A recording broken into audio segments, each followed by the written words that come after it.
There are some very important matters that need to be attended to, and just to assure that the appropriate timelines are acknowledged. It was not known to me at the time that when I applied for and was granted, at least initially, a job with a labor union in the city of Chicago, that at that time there was a pending proceeding concerning a World Bank loan to Russia. I didn't have any reason at the time to really be concerned with it, except that shortly thereafter there started mounting protest against the World Bank and the IMF, as well as the WTO. The first protest was in Seattle concerning the WTO. I did not attend. I stayed in Chicago at the time and maintained my duties as a newspaper editor. But there was a synergy between me and what I did and how I responded and what was happening in Seattle. It was actually a very important experience for me. But next, there was a protest, I believe, in Canada, and then after that, there was a protest in Washington, D.C., at a meeting of the World Bank and the International Monetary Fund. I went to that protest. I went to Washington, D.C. As a matter of fact, I took a bus with other people. We had a cohort. We went through the training. That's non violent civil disobedience training, the Know Your Rights training. I was at 20th in Pennsylvania. That's where I was. Now, sometime later, I had a need to contact the consulate of Pakistan. I sent them formal information. Prior to that, I had attempted to contact the Department of State through a senator and then later another senator. I had had need to contact the Department of Defense first through a senator and then later another senator.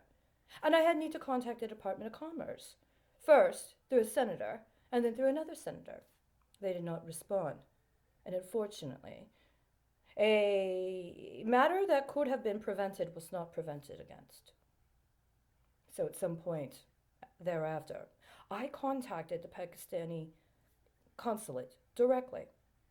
My prior efforts to try to contact them in a completely good faith capacity after I had witnessed an act of cyber terrorism visited upon their domestic affiliates did not meet within a sort of possibility for confirmation. But this was a separate incident more than a year later that occurred, and then after that I contacted the Pakistani consulate. I did not receive a response. I made more than one effort to contact the Pakistani consulate. I've also attempted to contact the consulates of other countries.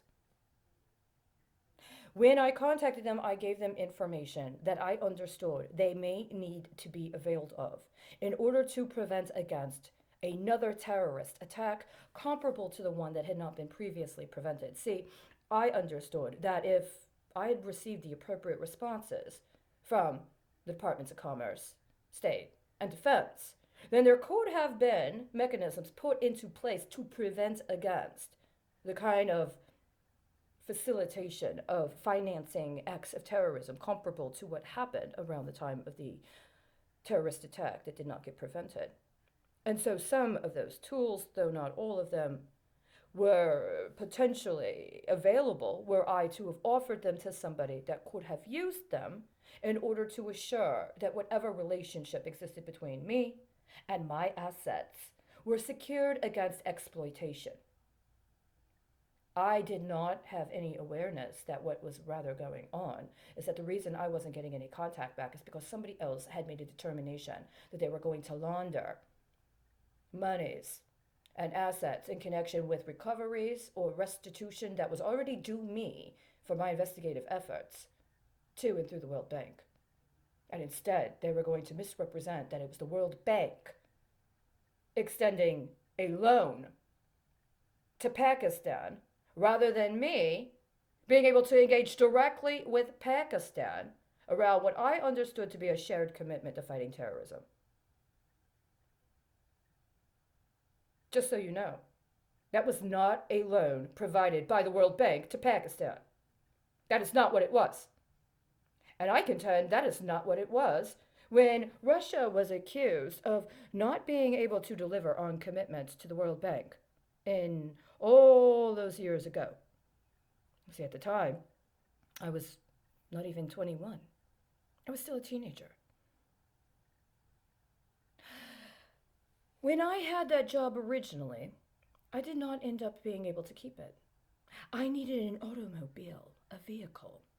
And while I was on the job, someone broke into my vehicle, stole my identity documents. And when I contacted the job to ask them to assist me with being transported out of that neighborhood and back downtown so that I could file a report and follow up, they could not help me.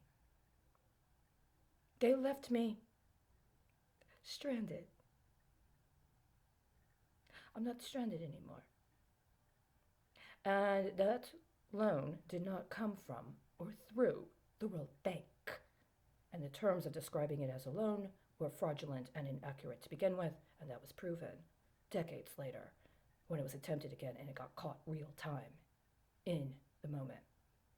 Now, if I've not disclosed at this level and in this manner previously, that is because there were various material conditions that needed to be confirmed in order to validate the claim, and that has occurred. It is 3:53 p.m. on January 21st, 2021.